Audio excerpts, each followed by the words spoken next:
Entonces, en ese orden de ideas, el primer componente o el primer elemento que vamos a considerar es los temas relacionados con aire. El primer impacto identificado tiene que ver con la alteración de la calidad del aire, y el segundo, la alteración de los niveles de presión sonora.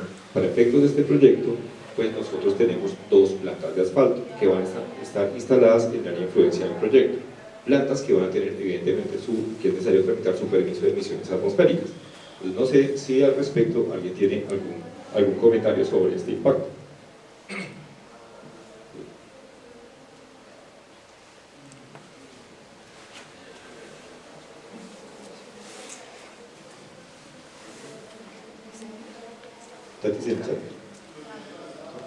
Ok. Entonces, la primera pregunta es, ¿ustedes consideran que el proyecto va a generar alteración de la calidad del aire? ¿Sí? Ok. ¿Alteración de los niveles de presión sonora? ¿Vamos a hacer más ruido que ya hay en Bogotá? Ok. Ese es un impacto previsible y esperado. Entonces, dentro de las medidas de manejo que propone el proyecto es, evidentemente, hacer una instalación de funcionamiento y desmantelamientos dentro de las medidas de manejo está, porque tiene que ver con la instalación, funcionamiento, desmantelamiento de campamentos y sitios de acopio temporal. Eso está planteado porque el objetivo es que el ruido esté asociado a unos puntos específicos. No podemos estar generando ruido por toda la autopista, por un lado. Segundo, tenemos una medida de manejo asociada a las manejos de de emisiones y niveles de ruido. Dentro de las medidas de manejo, dentro de esta gran medida de manejo, está, por ejemplo, la instalación de los sistemas de control que son requeridos por norma para que las plantas de asfalto puedan operar dentro de los niveles permitidos. Otro tema tiene que ver con el manejo de los materiales de construcción.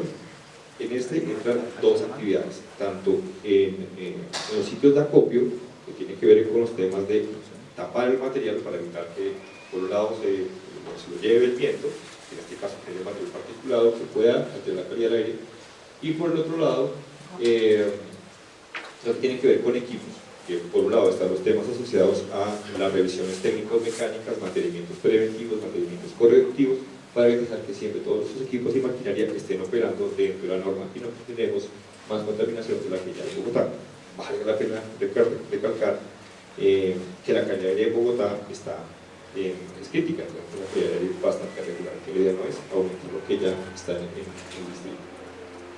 Frente a ¿alguna pregunta, comentario, algo que nos haga falta? ¿Ya ustedes hicieron la línea base de la calidad del aire en la zona donde está el proyecto? Sí. Digamos que aquí Bogotá tiene una particularidad, es que Bogotá está monitoreado. De hecho, uno de los puntos de monitoreo de aire del distrito está en el área de influencia. Entonces, uno podría usar esa referencia a la que ya permanece amarilla todo el tiempo, pero igual entonces hicimos un monitoreo en 3 puntos. El informe de monitoreo del aire está terminando de evaluarse en este momento, precisamente para establecer esos elementos. También es importante resaltar que nosotros estamos en la transición de Bogotá, estamos saliendo de la zona urbana y estamos pasando a la zona rural, que muy pronto se convertirá en urbana en el distrito. Entonces, uno esperaría que la calidad en esta zona no fuera tan crítica, pero no, resulta que funciona igual que el resto de la ciudad.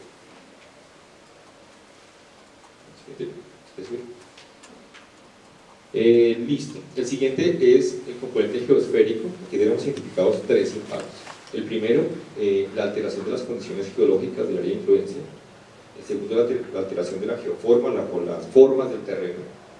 Y el último es la alteración de las condiciones geotécnicas. Aquí hay una pregunta interesante, y es la primera. ¿Será que el proyecto es capaz de alterar las condiciones geológicas del área de influencia?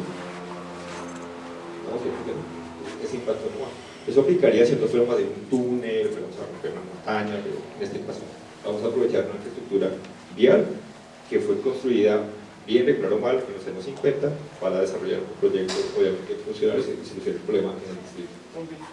Una pregunta. ¿Una pregunta?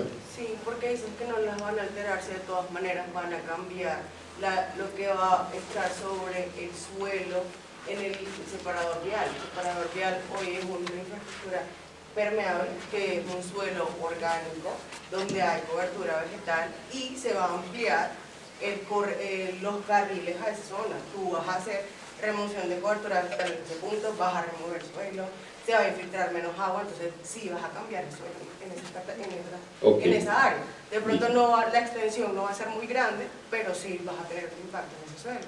Ok, entonces ahí estamos, separemos varias cosas. A nivel geológico, nosotros vamos a afectar las unidades geológicas del suelo. A nivel de unidades geológicas, a nivel de suelo, sí, evidentemente vamos a generar unos impactos, entonces los vamos a ver, porque vamos a remover la cobertura vegetal, vamos a hacer unas excavaciones. La excavación más profunda tiene 1.5 metros de profundo, nosotros no bajamos en 1.5. A nivel hidrogeológico, nosotros lo miramos en el siguiente punto, pero me voy a adelantar. Si quieres, me prestas la cocaína. Nosotros estamos ubicados sobre dos acuíferos, un acuitardo de baja importancia hidrogeológica que tiene una profundidad de 40 metros y debajo de él está el acuífero principal de la Sabana de Bogotá.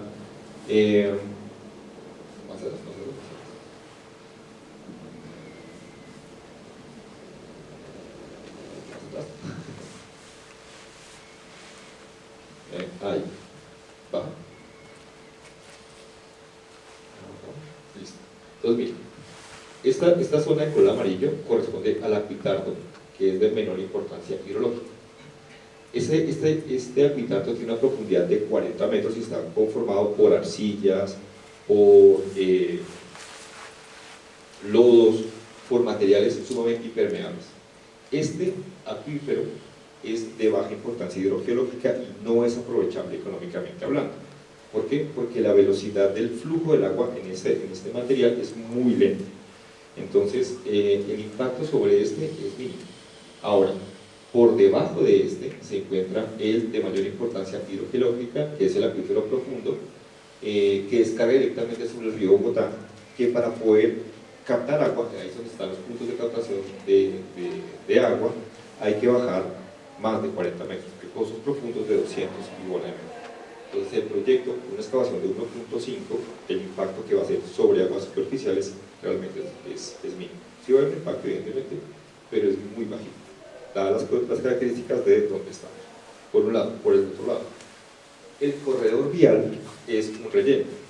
Cuando se construyó el separador vial, la autopista, y se construyó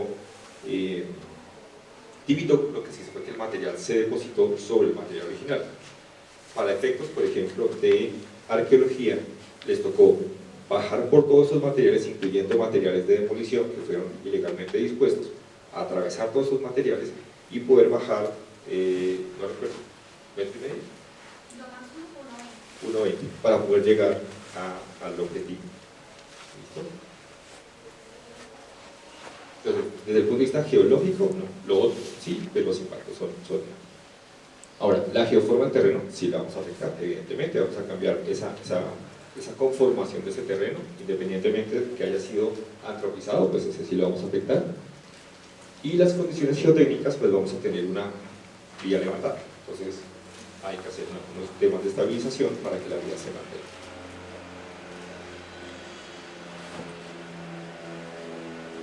Entonces, como medidas de manejo propuesta tenemos unas medidas de manejo paisajístico asociado a esas geoformas que vamos a alterar. Vamos a tener un plan de manejo de taludes para garantizar la estabilización geotécnica de esos puntos en todo el corredor, y vamos a hacer un manejo de la exposición final de los RCI material de excavación. Lo que vamos a hacer es quitar, por ejemplo, ese material que fue dispuesto de forma incorrecta en su momento, por no decirlo de alguna manera, y que está ahí en la autopista, incluyendo materiales de demolición que solamente coloca la gente y que hoy en día también los coloca. Entonces, todo ese material pues, va a ser dispuesto en otro espacio completamente diferente, que son en sitios autorizados. Entonces, no sé si sobre este componente tienen alguna observación.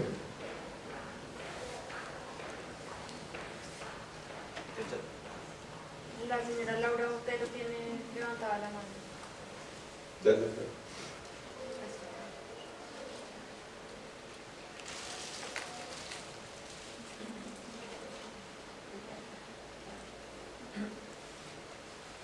Laura Botero. La señora Laura Botero en el chat.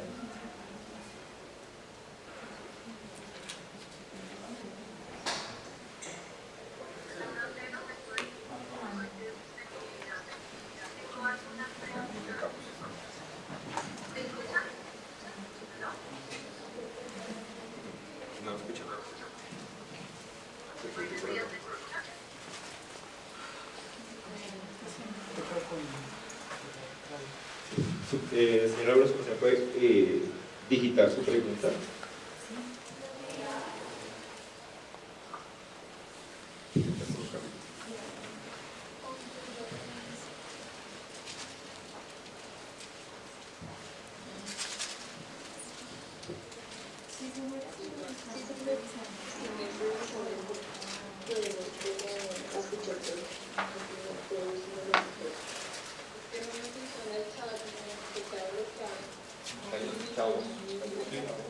Allá lo escuchamos, allá lo estamos escuchando.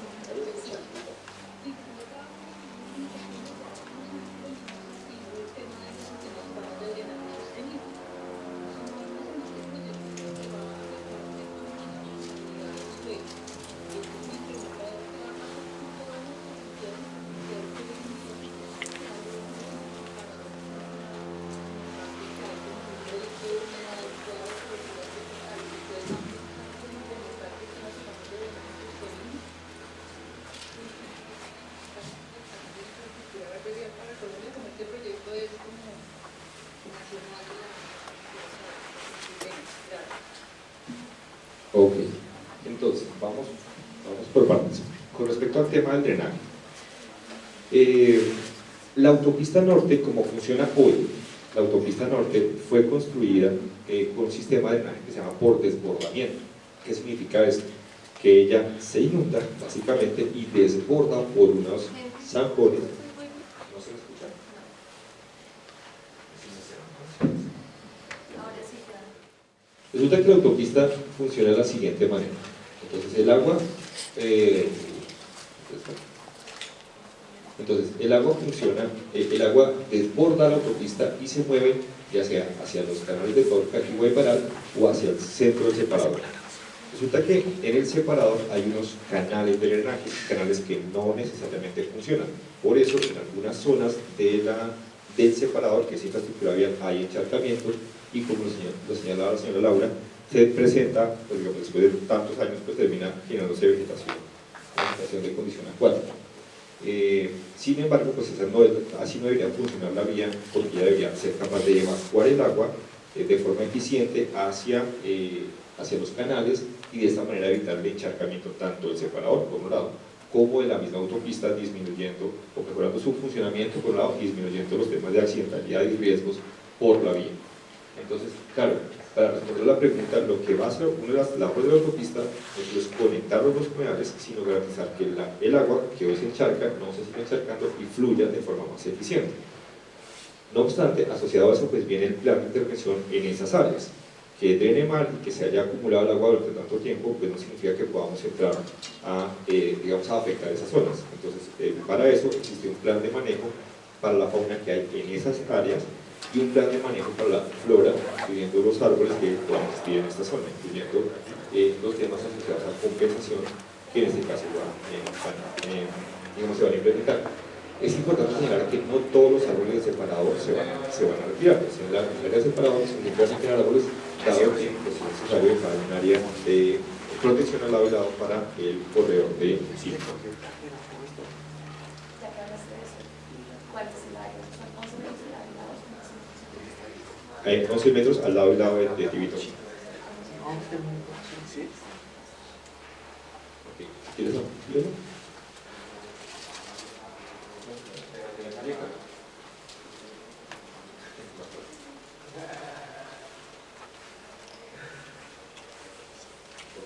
Entonces, más una cosa importante, Tibitoc no es una línea recta, Tibitoc se mueve a lo largo del corredor. Entonces, aquí en esta zona estamos hablando, donde está el puente, hacia allá sería la zona de intervención y más o menos de acá hacia allá. Entonces vienen quedando, los árboles que están en el separador fueron árboles que fueron plantados, no son especies, no es un bosque, es un pasto arbolado, por decirlo de alguna manera.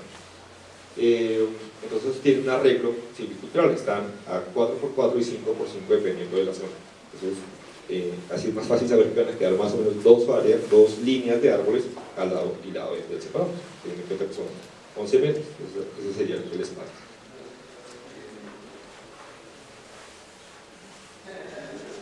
¿Listo? Listo, profesora. Ahora sí, seguimos con los El señor Jorge Perdomo menciona, no cambia la geología, pero la cimentación de puentes peatonales sí debe ser mayor a 1.50 metros. Sí, en los puntos de cimentación de los puentes peatonales vamos a bajar hasta 30 metros, si la misma manera. Ingeniero Ricardo, hasta 30 metros bajamos en puntos, pero son puntuales en esas cimentaciones. Es el único punto que bajamos en ese nivel de profundidad. ¿Listo?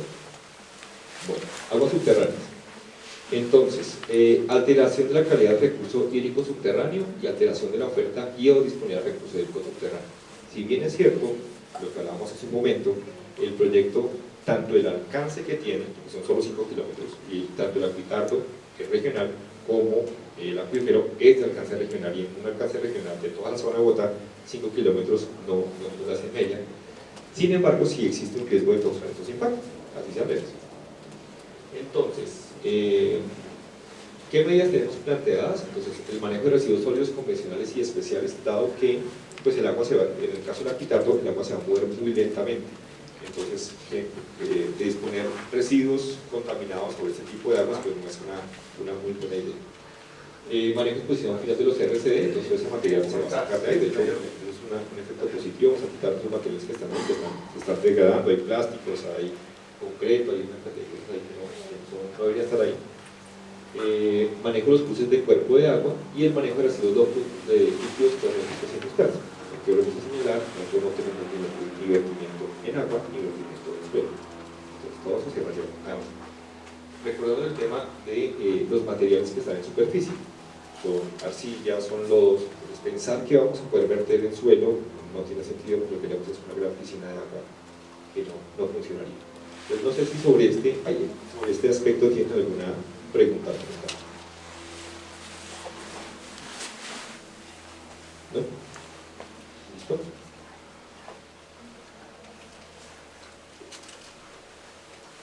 Entonces, aguas superficiales. En aguas superficiales tenemos los tres siguientes impactos: alteración en la oferta y disponibilidad de recurso hídrico superficial, alteración de la calidad del recurso hídrico superficial y alteración hidrogeomorfológica o la dinámica fluvial y el régimen sedimentológico. Esto es porque estamos en...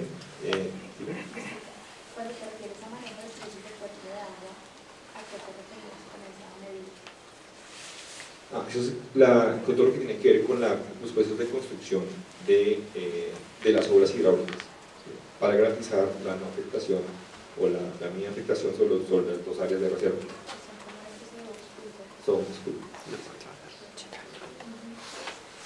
listo. Entonces, en aguas superficiales, entonces, la pregunta sería: nosotros tenemos potencial de causar esos tres impactos. Todos a la vez. Entonces, si causamos esos tres impactos, si alteramos la oferta y disponibilidad del recurso hídrico, la calidad del recurso y el régimen sedimentológico. Sí, pero poquito. En teoría, sí. En teoría, sí. Entonces, estos tres impactos, evidentemente, sí son posibles, es decir, sí se van a generar por el proyecto, y digamos que esta es nuestra mayor preocupación, dadas las características que tenemos los ecosistemas estratégicos y de especial sensibilidad para los distritos, que además no son solo áreas de reserva, sino que además son humedales en Ramsar. Todos los humedales del distrito están fijados como humedales de Ramsar. Entonces, antes de ver las medidas de manejo, hay una cosa importante que aclarar, y es que nosotros no tocamos los humedales. Es muy importante. Claro, si quieres, me ayudas con la materia.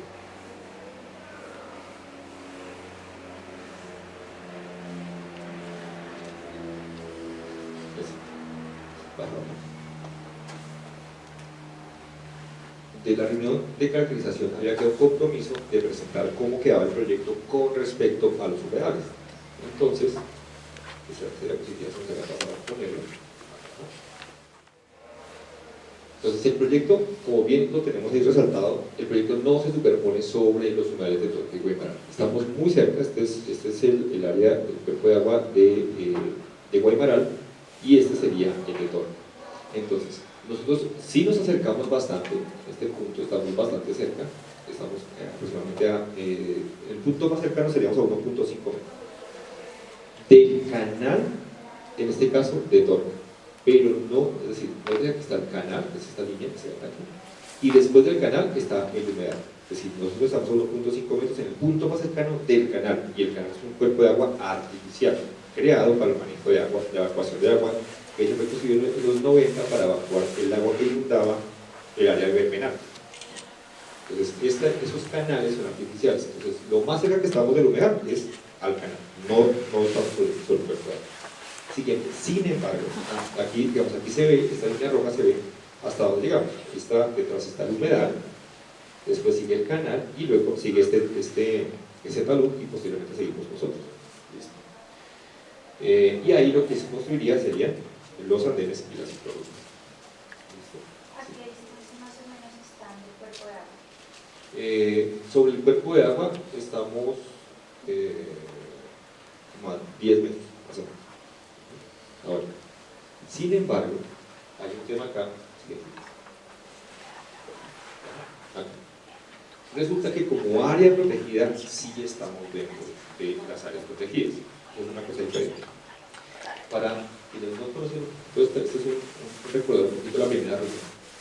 Resulta que en el año 97 el acueducto de Bogotá hizo un amofonamiento de los humedales del distrito y él colocó humedales homofonas dentro de la vía, en el separador. Es decir, la vía es parte del área protegida, ya está metida dentro del área protegida. Entonces, como área protegida, entonces sí estamos superponiéndonos sobre las áreas de reserva ecológica de los humedales. También tenemos los cerros orientales que están en el costado oriental y Vanderham. No tocamos Vanderham y no tocamos cerros orientales, pero pues hacen parte de nuestra área de influencia para efectos de caracterización y por temas de compensación. Entonces, eso es importante señalarlo porque este tipo de áreas de reserva del distrito tienen una ventaja, es que nos permiten hacer una integración armónica. Recuerden que los humedales, por el caso de los humedales de Ramsar, que usamos como ejemplo, tienen una infraestructura que se llama infraestructura para la conservación e incluye las vías. Entonces, el objetivo en esta zona es no tocar el humedal, que ya fue intervenido en los 50, y hacer integración armónica de nuestro proyecto con nuestra área. Ahora, en el punto que nos acercamos más, que es ese espacio del estado que estábamos hablando, que son estas zonas, corresponden a las bahías relacionadas con los puentes peatonales relacionados con Transmilenio. Si no lo conocemos, no estaremos tan cerquita a la mesa. Entonces, ahora sí, miremos las líneas de mano. Listo. Entonces, evidentemente está lo relacionado con la instalación y funcionamiento de campamentos que no pueden estar cerca a estas zonas, por eso están en el separador. Tenemos un programa de ahorro y uso eficiente de agua para el proyecto. Y aquí hay que esperar una cosa, nosotros no vamos a captar agua, el agua la vamos a comprar de un tercero autorizado que nos vaya a suministrar el recurso para todas las actividades del proyecto. Tenemos un programa para el manejo de escorrentía y drenajes que está relacionado con ese manejo y esa evacuación de agua que viene de la vía, que inunda de la vía para poder evacuar de forma correcta hacia los canales de Torrijos y Malal. El tema del manejo de residuos convencionales y especiales, obviamente no pueden quedar cerca de estas zonas y se van a entregar a terceros. El manejo de exposición final de RCDs, el manejo de los cruces de cuerpo de agua, que ya ahora sí, entendiendo el contexto de cómo estamos ubicados tanto con respecto a los humedales como con respecto a las áreas de reserva, pues tienen una especial incidencia. Y el manejo de residuos líquidos domésticos e industriales, que no tenemos descarga, sino lo vamos a manejar con terceros para no descargar sobre estos cuerpos de agua. Aquí faltaría una medida de manejo, tiene que ver, se hace en el componente biótico, que tiene que ver con la protección de los ecosistemas estratégicos en la sensibilidad.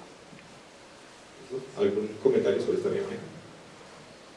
La señora Sandra Gaitán menciona, no están mostrando la delimitación del humedal, si lo toca.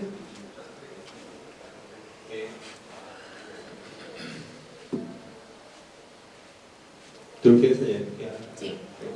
Si quieres, va. Sí, o sea, el cuerpo de agua, lo que hay hoy, nosotros no lo tocamos, pero como área declarada sí. Como área declarada sí. Pero el cuerpo físico, el cuerpo de agua, no vamos a tocar. Lo más cerca que estamos es al canal de Torrijos. Pues ahí, para hacerte una precisión, recordemos que la definición de humedad de Ramsar no solamente vincula la superficie del cuerpo de agua, sino que también vincula las zonas de turberas, la vegetación asociada a los cuerpos de agua. Entonces, no es correcto decir que no tocas el humedal porque no tocas el cuerpo de agua, tocas el humedal porque esa zona hace parte del humedal, a pesar de que no es cuerpo de agua o superficie de agua. Por eso la delimitación del área protegida vincula esa área. Correcto. Para ponerlo más claro, nosotros tocamos la infraestructura vial existente, que es el separador, la vía y el área de servicio público, que es una infraestructura vial que está dentro del lugar, y que quede absolutamente transparente. La señora Laura, usted no levantó la mano, ¿no? Doña Laura.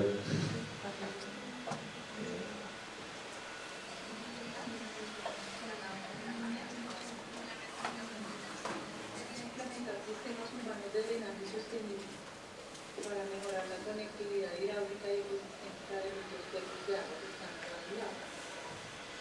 Listo, señora Laura. Nosotros vamos a tomar, la señora Laura menciona que al implementar sistemas de drenaje sostenible. Yo propongo, señora Laura, con el IDU sentarnos y mirar ese tema en una mesa de trabajo. Nosotros ya tenemos unas mesas de trabajo con el distrito para mirar el tema de esta integración armónica y el plan de compensación, entre otras cosas. Pero sería bueno incluir al IDU en esas mesas de trabajo y mirar cómo podemos implementar esas medidas. Mirar si lo que tenemos ya está en el marco, creo que sí, tener en cuenta todas esas consideraciones y complementar con las recomendaciones que el IDU nos pueda hacer para ese marco. Entonces, le pido a la señora Laura que nos regale el contacto para mirar cómo programamos oficialmente una mesa. ¿Listo? Bueno, el siguiente componente son los suelos. Entonces, los impactos asociados serían el cambio en el uso original del suelo, el uso que hay hoy, que valga la redundancia, pues es infraestructura vial, pero va a cambiar la condición actual. Las alteraciones de las condiciones texturales, la pérdida de capacidad superficial y potencial agrológico y el cambio en el régimen de escorretía, porque hemos venido hablando a lo largo de las diferentes medidas de manejo. Entonces, nuevamente la pregunta es, ¿generamos estos impactos? Entonces, creo que la respuesta es sí, generamos estos impactos. Y como medidas de manejo tenemos un proyecto de recuperación de suelos asociados a las zonas de intervención, el manejo y disposición de material sobre la excavación, lo que hemos venido mencionando, sacar estos materiales que no deben estar en esa zona, el manejo y recuperación de taludes y el manejo de escorretía y drenajes tanto hacia el separador como hacia los canales para que exista una buena evacuación de la vía. Que debe inundarse, que es lo que pasa. ¿Listo?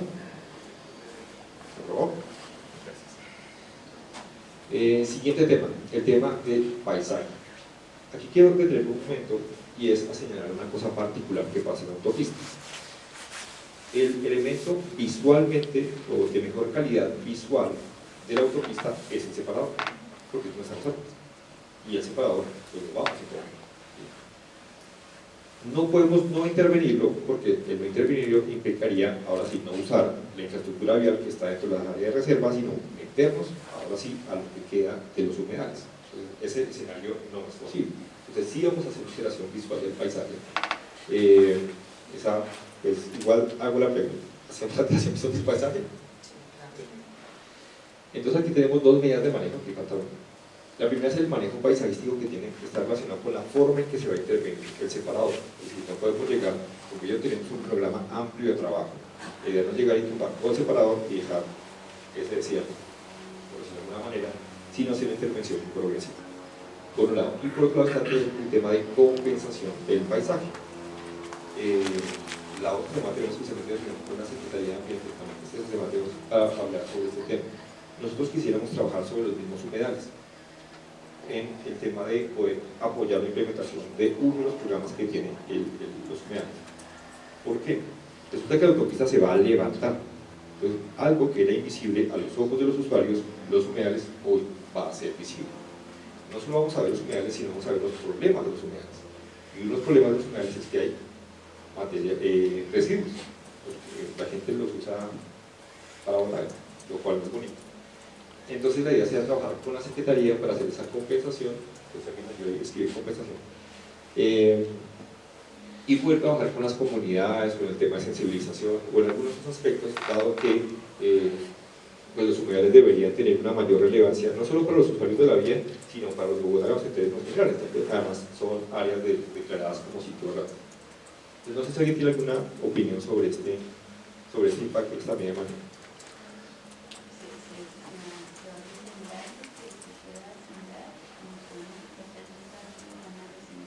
Sí, señora. Sí, entonces vamos a hacer actividades de compensación, donde no las podemos hacer en el separador, porque el separador pues está tibito, entonces no podemos, exactamente, entonces no podemos sembrar en el mismo separador. Entonces estamos buscando áreas, ya hemos tenido acercamiento con comunidades para mirar áreas potenciales hacia la parte de abajo de los humedales de Guaymalá, en la parte de abajo en el brazo que se superpone sobre la Vanderhamen, ahí tenemos una área posible. Pero algo sí que podrá compensarlo en un separador, porque otro va a quedar como un desierto. No, hay que dar árboles, hay van a quedar árboles, no los quitamos todos, sí, hay van a quedar árboles. Sí. Deben quedar más o menos entre 2 y 3 hileras de árboles, dependiendo de cómo se unan a cada a la vez. Creo que lo que ocurre hoy en la autopista norte, de donde finaliza la concesión hacia el peaje, es más o menos una visión aproximada, aunque hacia nosotros tenemos más deseado, va a quedar más bonito. Listo, siguiente.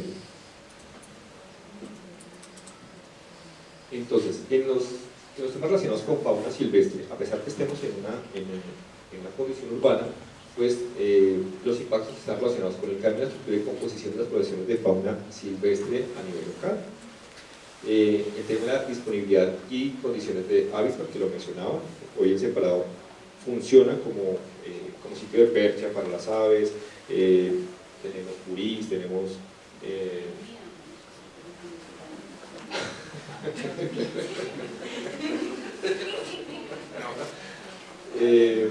y este, digamos que es uno de los mayores impactos asociados a la infraestructura vial, que tiene que ver con atropellamiento de fauna silvestre.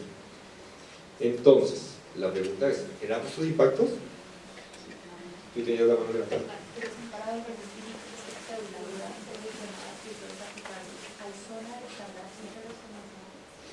Los acuíferos se recargan de la siguiente manera. En el caso de nuestro acuífero más superficial, se recarga principalmente por lluvia y por el movimiento del agua superficial, drenajes y demás. Y el grande, de importancia económica, del cual se surte la zona de Bogotá, se recarga desde las montañas. Entonces la recarga es profunda, no tenemos una fuerte.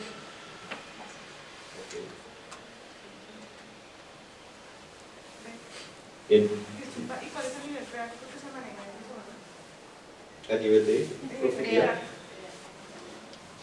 Ok, entonces volvemos. El nivel freático, digamos, la condición de humedad de esos suelos es alta, porque estamos en suelos lacustres principalmente. Entonces, esos son suelos de origen, fueron formados por origen fluvial del río Bogotá, por esa red de drenajes que alimentaba, que corría por los cerros orientales, y eso generó una condición de suelos o generó esa influencia. Esos suelos lacustres, que son septisoles muy jóvenes, con una velocidad de filtración muy lenta. Entonces tenemos suelos que casi siempre están húmedos, encharcados, porque el agua se mueve muy lento. Hay puntos, de hecho, si uno mira análisis o documentos o papers, el nivel de infiltración en algunos puntos es cero, por el momento el agua es cero. Entonces por eso es que no son aprovechables. O sea, sacar agua de esos suelos es muy difícil. Por eso la gente tiene que bajar hasta el siguiente acuífero, que es el que descarga en el río Bogotá directamente, el que mantiene el río Bogotá, que son areniscas, ¿no? Son arenas. Entonces, ese sí es económicamente aprovechable. El otro, Es el que dice que está a 40 metros. el primero está a 40 y de 40 hacia abajo está el otro. Si quieres, préstame la copialina, por favor. Así fueron los exámenes en la universidad, sería chévere. Así son los igualitos, son nosotros la pausa.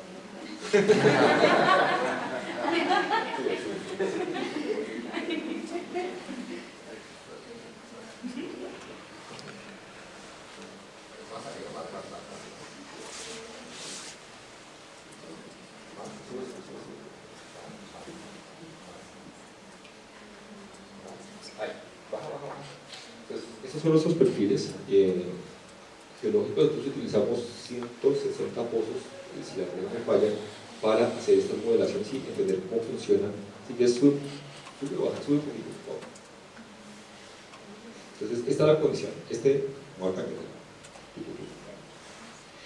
Entonces, para los que están en pantalla, en la parte inferior derecha hay una figura que se llama perfil regional esquemático. Entonces, la sabana de Bogotá es esa gran mancha gris que son cuaternarios, son materiales muy jóvenes que han venido bajando de procesos erosivos de las zonas de ladera, y hay un cartelito negro que es la autopista. Ese puntico somos nosotros. Entonces, estamos sobre esa condición cuaternaria. Siguiente.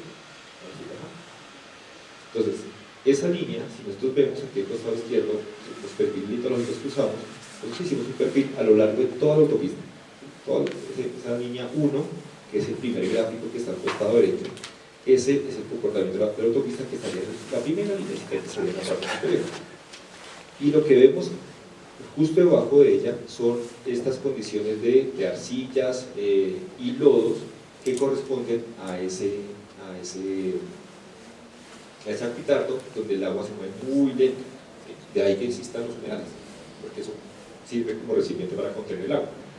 Y por debajo de él, a 200 metros hacia adelante, perdón, es donde, aquí tiene un error, de 200 metros hacia adelante es donde empieza nuestro acuífero regional, que es el que aprovechamos para poder hacer uso para industria. Si quieren, baja un poquito.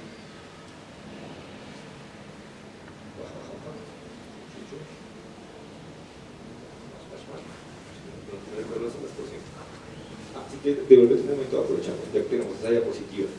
Aquí vemos el comportamiento. Entonces hicimos un análisis multitemporal desde el 80 hasta el año pasado, de cómo se ha comportado el humedal después de que lo cortaron. Entonces ven que nuestra área de influencia siempre lo rodea. Es decir, nosotros nos apoyamos en imágenes multitemporales para garantizar que cobijamos el humedal en todo su comportamiento. Entonces siempre se mueve hacia el oriente en este punto, que es el punto de torno. Estos son los pozos que usamos, y estos son el agua para que lo usamos. El agua la estamos usando para uso doméstico, el 21%, el 13% para sistemas de riego, el 8% para consumo humano directamente, recreativo, institucional y pecuario. Entonces, en estos que estamos haciendo uso del agua en nuestra zona de influencia. Y los pozos, para que sean productivos, tienen una profundidad de 70 a 220 metros, de acuerdo al inventario de puntos de agua, de concesiones de agua subterránea que existe. Eso, lo vamos a la mano. Apretamos, por favor.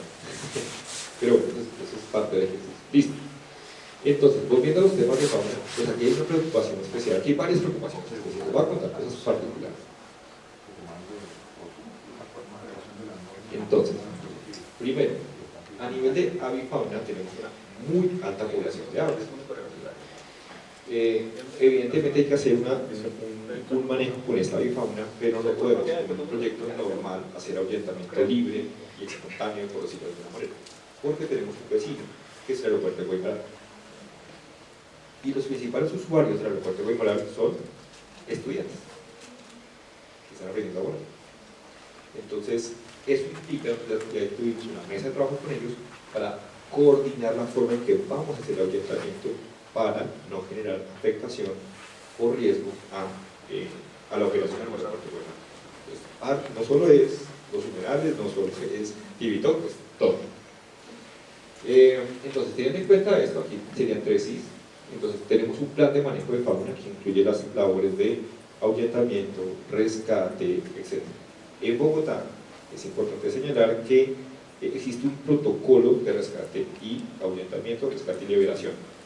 Existe un protocolo pues se ciñe al protocolo que aplica la SDA para poder hacer ese rescate y reubicación de esa fauna. El manejo de flora pues incluye, por una parte, el rescate y traslado de las epífitas vasculares y las medidas de compensación a las epífitas no vasculares. Tenemos bromelias y helechos principalmente. No encontramos orquídeas en la caracterización. El manejo del aprovechamiento forestal, es necesario hacer el aprovechamiento de aproximadamente 5.000 individuos arbóreos, árboles que van a ser compensados de acuerdo a la 256 en el área de influencia o lo más cercano posible a la influencia del proyecto, y obviamente garantizando los temas de la no pérdida de biodiversidad. Y aquí un recorderis para que, o más bien un tema para los que no han podido participar en las demás socializaciones, y es que dentro del área de influencia no hay cobertura de origen natural, no existen bosques, existen plantaciones de pino, acacio, eucalipto, que la gente colocó, cercas vivas, etc., pero que hacen las veces de refugios de fauna. Entonces, bosques naturales que existan, no. Hay unas iniciativas que empezó, por ejemplo, Fundación Torque y Guimarães, que empezaron a sembrar unos arbolitos, son chiquitos, pero van en proceso. El manejo del aprovechamiento forestal, el manejo de la reducción de la cobertura vegetal y escapote, todo el tema que tiene que ver con ese retiro de ese suelo orgánico, el que sea aprovechable. Hay un programa asociado a la conservación de especies faunísticas endémicas y en peligro. Estamos evaluando en este momento la construcción de 3 pasos de fauna cerca al humedal de Torque. ¿Cuál es la limitante? Aquí este proyecto tiene retos de ingeniería, todos que se pueden engañar. La idea más fácil era pasos subterráneos. Hay un problema, y es que la autopista corre riesgo de anegación, de inundarse. Entonces, si hacemos pasos subterráneos, la preocupación es que se conviertan en trampas y terminemos ahogando la fauna, y eso no lo queremos. La siguiente alternativa son pasos elevados, que los estamos evaluando, digamos, como pegados, si me permiten la palabra, a los puentes peatonales que quedan en esas mismas 3 zonas. El tema en este caso es el cálido, porque no, digamos, esa infraestructura tiene que garantizar que por debajo pasen los vehículos y no vayan a afectar la infraestructura y por ejemplo la fauna. Es parte del ejercicio que estamos haciendo en este momento. Conservación de especies faunísticas endémicas con peligro, todo el tema de capacitación, educación y sensibilización, tanto a la gente que trabaja en el proyecto como hacia afuera, hacia la comunidad. Y por último, los temas de revitalización de las áreas intervenidas, que no tienen que ver específicamente con los taludes del proyecto. No sé si hay algún comentario respecto a. Pues la señora Adriana Patiño tiene levantada la mano.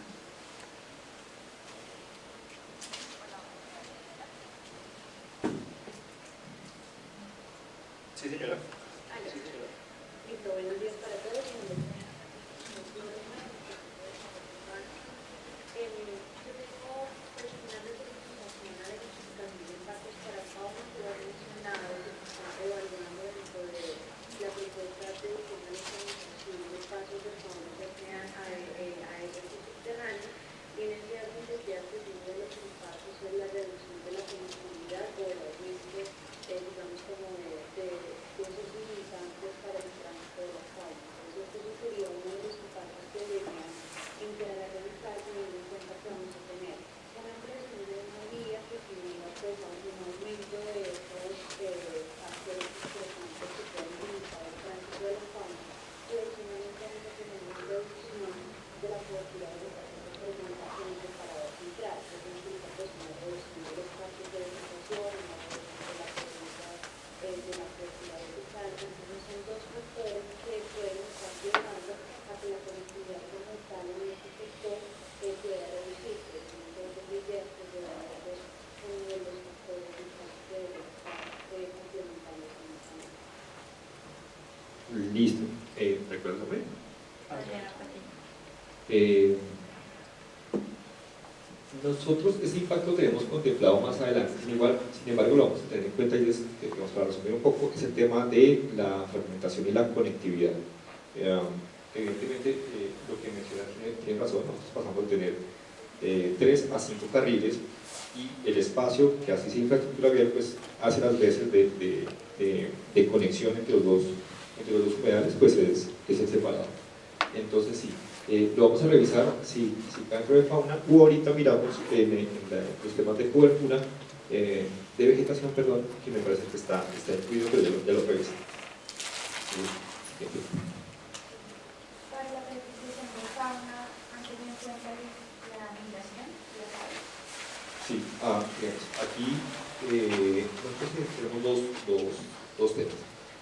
Por un lado tenemos todo el tema del listado de especies potenciales, que es enorme, por efectos de estar cercados con estas dos áreas de reserva, que mantienen, pues, tiene una función de amortiguación de la fauna, o de espacio para la fauna, y tenemos el levantamiento de información primaria. Si quieres, miramos un poquito el tema de fauna, sí, pasado.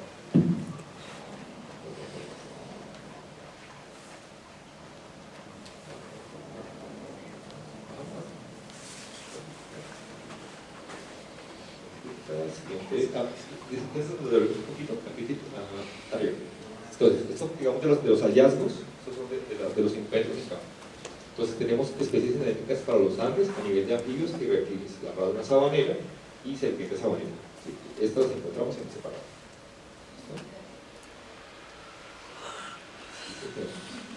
Bajo. A nivel de mamíferos, digamos que la población más abundante son los curis, que usan el separador como espacio para vivir y movilizarse. Y tenemos que es comadreja, que este también, el hallazgo fue en un separador. No crea que solo la población de fauna vive a las afueras de la vía. Siguiente. Pero la rectificación es tanto el separador como ¿Cómo fue? Sí, señor. Y a nivel de aplicados, entonces, a pesar de ser digamos, de los tiempos tan cortos para nuestro impacto ambiental, los resultados son contundentes. Entonces tenemos 552 individuos registrados en el inventario, que tienen en cuenta que fuimos a localidad de Monterrey, 63 especies de aves observadas, 15 órdenes, 30 familias, 4 endémicas, 2 casi endémicas, 2 amenazadas y 9 especies migratorias. Estas son confirmadas en campo, más las potenciales. Entonces, y de este grupo tenemos que tener especial consideración con las de vuelo alto, por el tema que mencioné, que era el aeropuerto de Guaymallén. Hay una intervención en el chat del señor Jorge Martínez. No me quedó claro si el proyecto incluye la construcción de la intersección a desnivel con la avenida del Polo, calle 200. Ok, esa pregunta es bien interesante. El proyecto tiene la obligación de diseñar la conexión con la avenida Polo, pero la construcción de esa intersección es responsabilidad de quien construya la avenida Polo. Entonces, digamos los diseños para que garantizar una correcta conexión entre la avenida Polo con la autopista, dadas en unas dimensiones, pero es responsabilidad de quien construya la avenida Polo.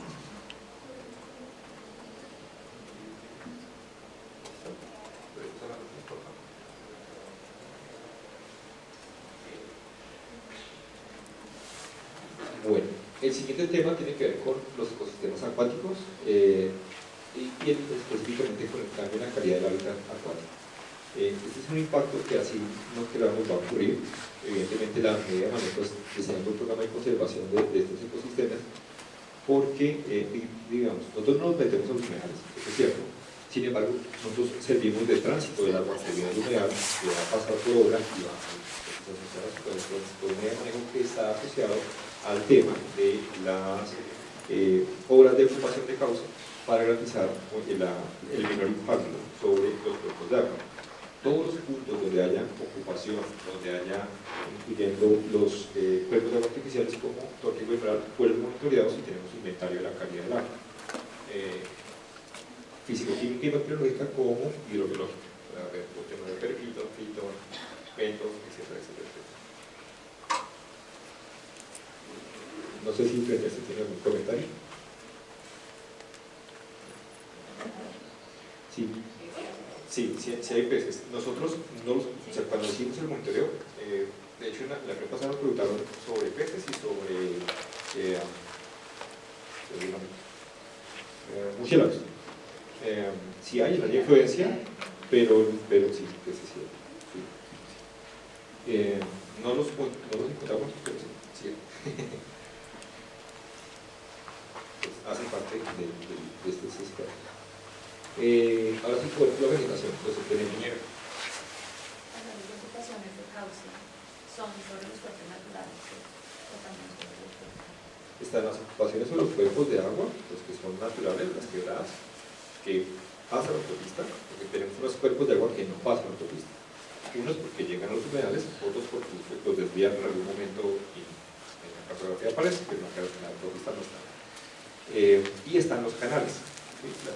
Las ocupaciones más grandes que están asociadas a los canales, a los cuerpos de agua artificiales.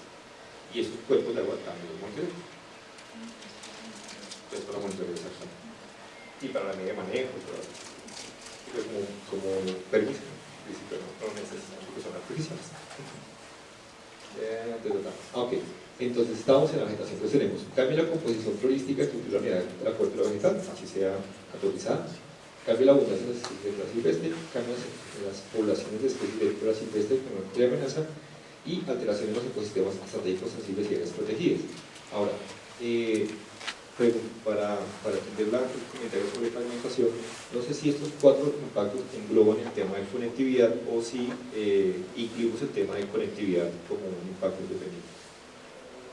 No sé si les ha permitido el chat. Eso fue relacionado con la pregunta que hizo Adriana, que es como bióloga, sí. La idea de bueno, esperemos que sí. Esos impactos, la pregunta es, ¿ocurren? Sí, todos. Ok, ¿qué medidas de manejo vamos a implementar entonces? Manejo de remoción de la cobertura vegetal y escapo. Vamos a implementar, evidentemente, lo que tiene que ver con el manejo de flora, manejo del aprovechamiento forestal, revitalización de las áreas intervenidas y el programa de conservación de ecosistemas estratégicos sensibles y áreas protegidas, pues no solo incluye el componente acuático, sino también incluye ese componente de la afectación o la reducción de esa zona verde, que hoy es un separador de la ecosistema. Nos está evaluando efectos en conectividad, estructuras y o funcional. Sí, entonces lo manejamos no como los temas de fragmentación de coberturas vegetales, porque no aplicamos, porque son coberturas naturales, pero sí como conectividad para la fauna. ¿Sí?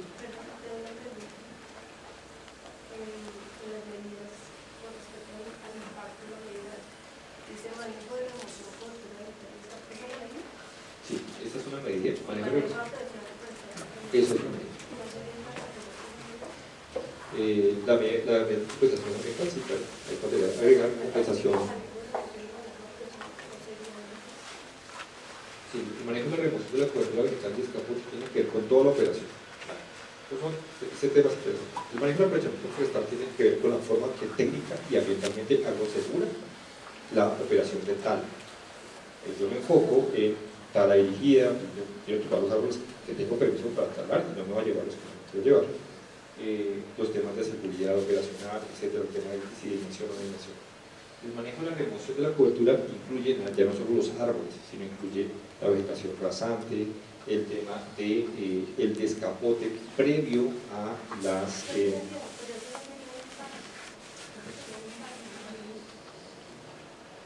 no te siento. Sí.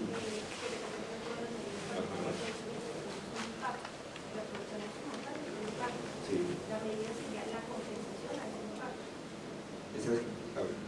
En la jerarquía de la mitigación, la compensación es la acción subsidiaria de las demás medidas. La manejo de remoción de la cobertura vegetal y escapote, manejo del programa de aprovechamiento forestal, hacen parte de las 3 primeras categorías. Aquí faltaría sumar el plan de compensación. O sea, la medida de compensación es una más del paquete, porque si no, estaría omitiendo la prevención, el controlar, el mitigar. No puedo limitarme solo a compensar, tengo que hacer todo el paquete completo. Entonces, sí, aquí nos faltaría agregar el plan de compensación o las medidas de compensación que incluyen, nuevamente, es necesario que para todas, incluyen la compensación por aprovechamiento forestal, la compensación por paisaje y la compensación por realización de en categoría de B. ¿Eso?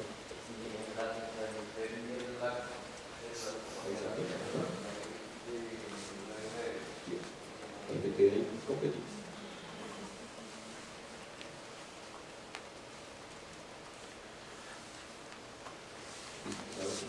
Ahora sí, tengo que hacer un paquete de proyectos que obviamente lo y entonces quedaría, nos faltaría incluir una medida de compensación para conectividad de fauna. Ahora, la pregunta interesante para la biología es ¿qué medida de manejo podríamos implementar para el tema de fauna? De conectividad. Tenemos una de los pasos de fauna. Tengo una pregunta pregunta general, ¿por qué no agregas o no se especificó el manejo de las epífitas? Porque dices manejo a corta vegetal, aprovechamiento forestal, pero no mencionas a las epífitas. Está en flora, pero sí que lo desglosamos. En flora incluye epífitas vasculares y más. Es todo el paquete. La señora Adriana escribe o barreras vivas. Barreras vivas para que no pasen la fauna. Una conectividad, ¿no? Suena interesante. Barreras vivas. Para manejar el impacto de conectividad. Miremoslo. Sí, igual lo vamos a revisar, porque hay un tema asociado y es que nuestra área de discusión de trabajo es limitada. Pensar en que vamos a colocar barreras vivas se nos complica. Para disminuir aullamiento. Ahuyentamiento. Perdón, atropellamiento. Atropellamiento. Ok.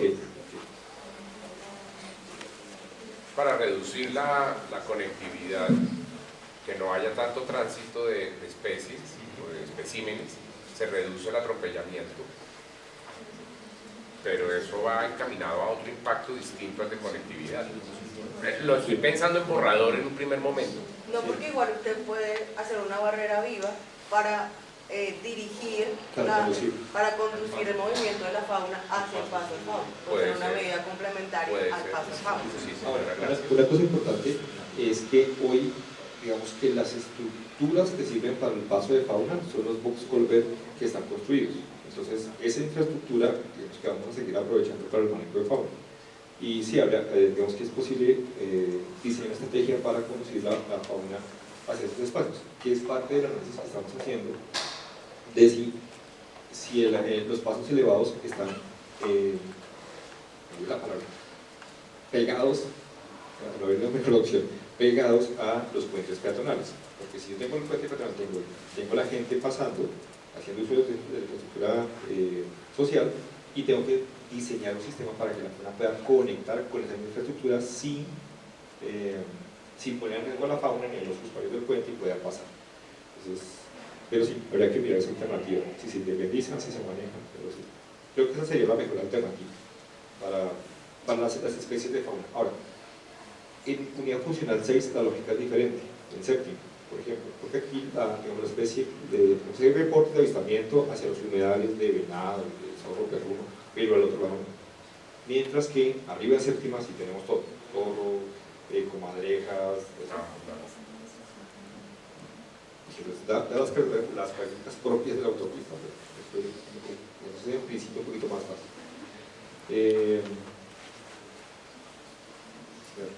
Ahí está. Listo, entonces vamos a hacer un break corto de 15 minutos para necesitamos un refrigerio dentro del programa de sistemas estratégicos sensibles y áreas protegidas de ASMA, mantener una señalética para presencia de fauna y para presencia de los humanos.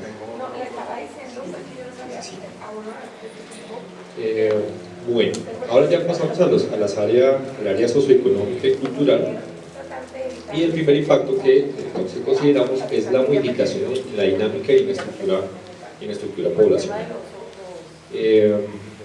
Aquí hay una cosa importante que resaltar, y es que independientemente de la autopista, Bogotá tiene su lógica de crecimiento y va hacia un desarrollo importante en la zona norte, que conecta con un proyecto de una serie de planes parciales que se llaman estructuralmente distinto para el desarrollo de infraestructura de vivienda, que digamos que trasciende mucho más allá que lo que podamos afrontar nosotros. Ahora, igual, la mera existencia del proyecto pues, seguramente generará este impacto, no tendrá la misma trascendencia, pero seguramente sí. Y para atender este impacto, pues tendremos un tema relacionado con la atención a la comunidad, todo el tema de gestión socio-predial que se hace en esa fase preconstructiva, los temas de identificación de actores, negociación y demás de las posibles intervenciones que sea necesario hacer, y todo el tema de información y comunicación con comunidades, autoridades, mesas de trabajo, etcétera, que hace parte de este proceso. El siguiente tiene que ver con las actividades económicas. Muchos de estos impactos en este caso terminan siendo positivos. Entonces, modificación en la dinámica laboral, pues, se necesita mano de obra para el proyecto, evidentemente. Una modificación del valor de la tierra, dada la mejora de la condición de operación de la autopista norte. Una modificación de las actividades económicas y de su infraestructura asociada. Y aquí es importante mencionar que en la autopista tenemos vendedores ambulantes, por ejemplo, hay establecimientos comerciales, tenemos centros comerciales, tenemos industria y demás que operan en el área de influencia, y modificación de la oferta de bienes y demanda de servicios que incluye, entre otros, las redes que ocupan, digamos, que hacen parte hoy de ese correo. Entonces, cumpliendo nuestra dinámica, entonces la pregunta sería, ¿nosotros generamos impactos asociados a eso? Algunos positivos, por ejemplo, el tema del valor de la tierra, el tema de generación de empleo, esos son impactos positivos para la influencia.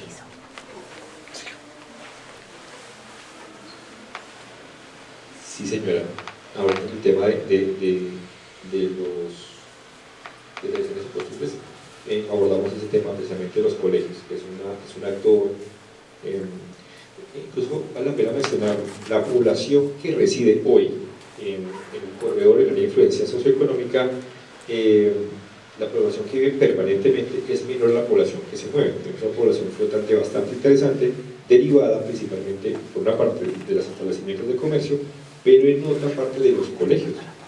¿Sí? De hecho, la señora Pelambe, no tengo el dato de la reunión, pero me parece 70.000 estudiantes menores de 18 años.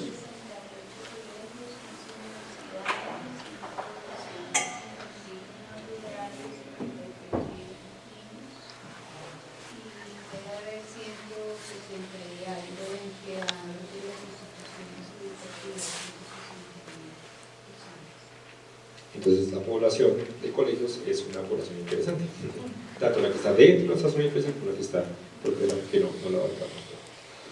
Entonces en este caso decimos que sí, aprobado. Ok, entonces, ¿qué programas tenemos acá para el manejo de estos impactos? Está el tema del programa de información y divulgación del proyecto, está el programa de gestión sociopredial, está el programa de educación y capacitación de vinculación al personal vinculado al proyecto, y tenemos igual el programa de información y comunicación a comunidades y autoridades locales.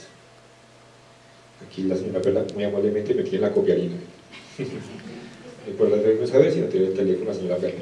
Instituciones educativas 58, universidades 15, rutas escolares 2.796, alumnos 304.056, clubes sociales 12, conjuntos residenciales 50, sector corporativo 47 y espacio de trabajo 167.650 personas.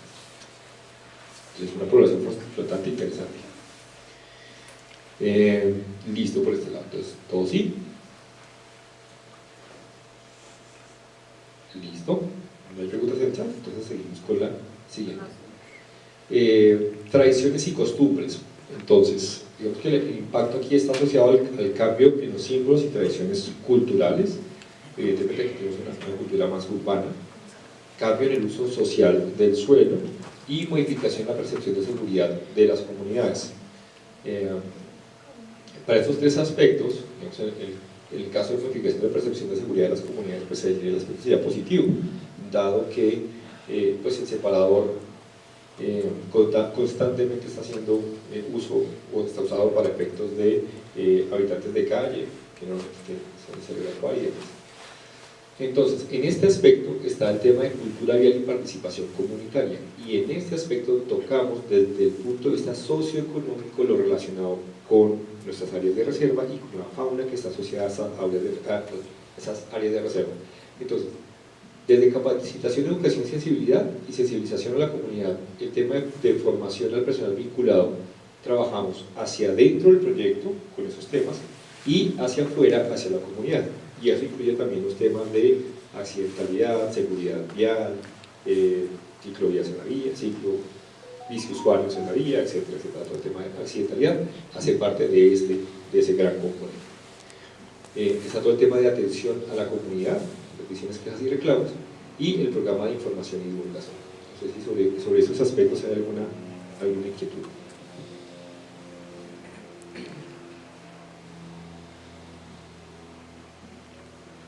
¿En el chat? No. Ok, entonces aprobamos que todo sí.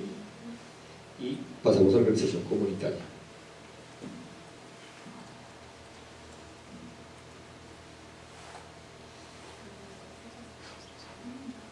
Entonces, aquí tenemos los temas de modificación a la gestión, a la capacidad de gestión de la comunidad, modificación a la capacidad de gestión de la administración municipal, en este caso de administración distrital, sería es una corrección, y la generación de conflictos socioambientales que en todo proyecto son normales. El tema de estos encuentros de posiciones diferentes y que es necesario conciliar. Entonces, ¿esos impactos ocurren? Sí, hacen parte de la cotidianidad del proyecto. Para eso entonces tenemos el programa de atención a la comunidad, el programa de gestión sociopredial, que en parte para las áreas de intervención directa, donde se van a hacer la compra de predios, pues está muy relacionado con la gestión de conflictos socioambientales. El apoyo a la capacidad de gestión institucional, donde entran actores como los que mencionaba la señora Perla, los colegios y demás, ese proceso de articulación, esas mesas de trabajo conjunto, la atención a peticiones, quejas y reclamos, y la compensación por daños ocasionados por la fase constructiva del proyecto, que hace parte de la gestión normal. ¿Hasta ahí alguna inquietud? ¿Alguna que se me escape? No sé, como aporte, si también entraría el tema de capacitación a las comunidades aledañas al proyecto como actividad de... ¿En organización comunitaria? Sí, en el entendido de que se modifica la capacidad de gestión de la comunidad, pensaría que ahí estaríamos también... El tema de capacitación, educación y sensibilización. Ok. En el de organización comunitaria. O no sé si lo dejas solo arriba. No, me parece que está bien manejar. Doctora Joana. ¿Aprobado? Yo quiero que me hagas un favor y me aterrices un poco ese impacto del cambio en el uso social del suelo. Ok, esa es la forma en que la gente usa o aprovecha el suelo, ¿sí? En este caso, este impacto es positivo. Resulta que hoy, por ejemplo, no existe andén, ni existe ciclovía. Entonces, va a haber un uso del suelo social que puede ser aprovechado por la comunidad. Ese impacto en este caso, acá, sería positivo. Lo que la gente, la ciclovía es la autopista, el andén es la autopista. ¿Sí? Y la zona verde que queda, que es en principio lo que voy a hacer esta zona de uso público, pues no funciona, pero sí existe. Entonces, a eso apunta ese impacto.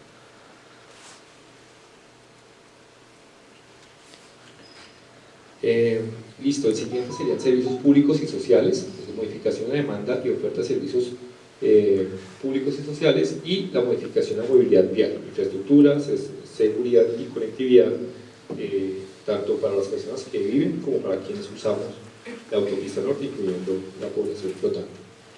En este caso, digamos que tendríamos dos realidades para hacer una apreciación con la preocupación que tiene la señora Perla.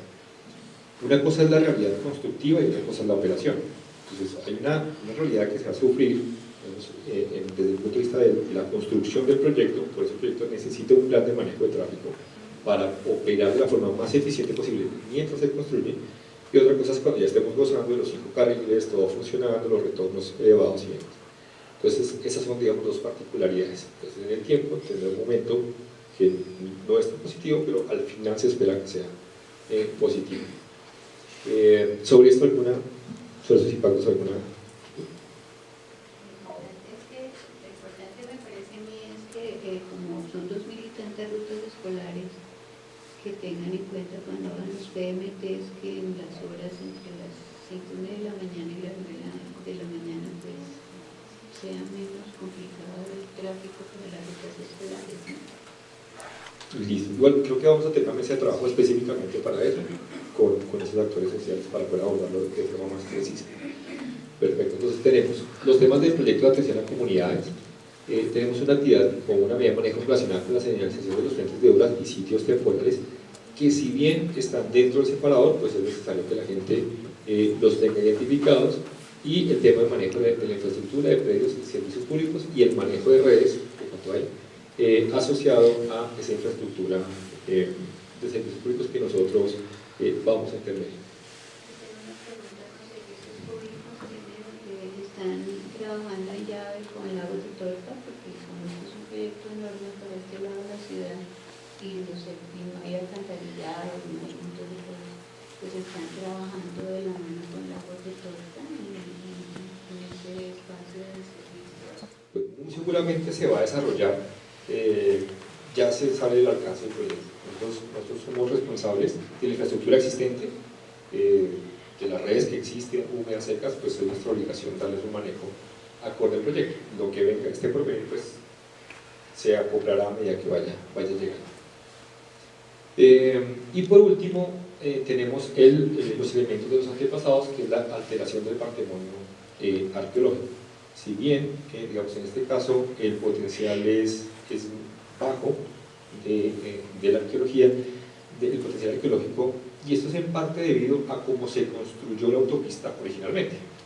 La autopista fue construida en los años 50, evidentemente un plan de manejo arqueológico, una arqueología pública no existía en su momento, mucho material fue, digamos, se formó un terraplén, que es lo que está al lado de Tibito, se dispuso material encima, el peor manejo posible. Entonces, igual no significa que no estemos obligados a hacer el plan de manejo arqueológico. Y aquí vale la pena hacer una aclaración, que siempre que toco este tema lo hacemos. La autoridad competente para los temas de la protección del patrimonio histórico y arqueológico del país es el ICANN, Instituto Nacional de Antropología e Historia, no la ANLA. La ANLA es vigilante de los temas ambientales, del patrimonio natural del país. Sin embargo, por términos de referencia es necesario este componente. Entonces, lo que hacemos, o en el marco de la licencia ambiental, lo que se le presenta son los avances y las buenas gestiones frente al ICANN. En este caso, el diagnóstico y los resultados de la prospección arqueológica se le entregan a la ANLA, pero quien aprueba el plan de manejo arqueológico y la arqueología pública es el ICANN, no la ANLA. Entonces, para que lo tengamos presente. Entonces, el plan de manejo arqueológico se ciñe a lo que se le propone a ICANN, sobre eso quería hacer esa precisión.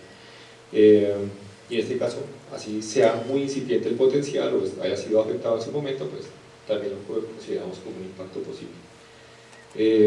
Hasta aquí, ¿alguna pregunta, duda, inquietud, queja, reclamo, sugerencia?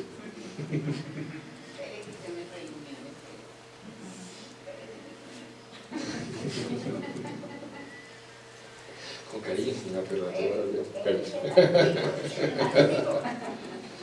bueno, entonces, no sé si queda algún punto, algún tema en el chat. ¿No? Pues bueno, con esto entonces cerraríamos este primer taller de impactos, que es el taller de impactos que fue enfocado más hacia el tema de agregaciones, instituciones y demás. Repetirla de nuevo las fechas, el 4 4 y 5,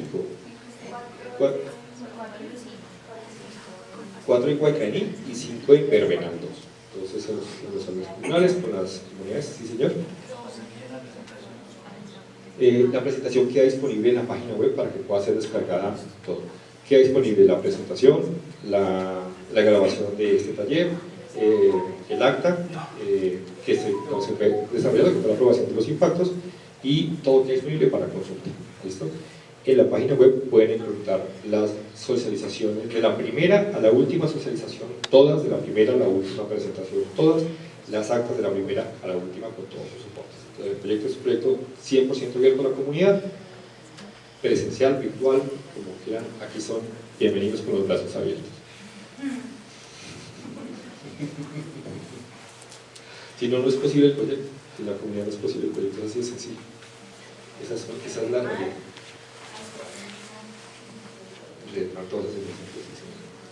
Bueno, no siendo más, entonces muchísimas gracias por su tiempo.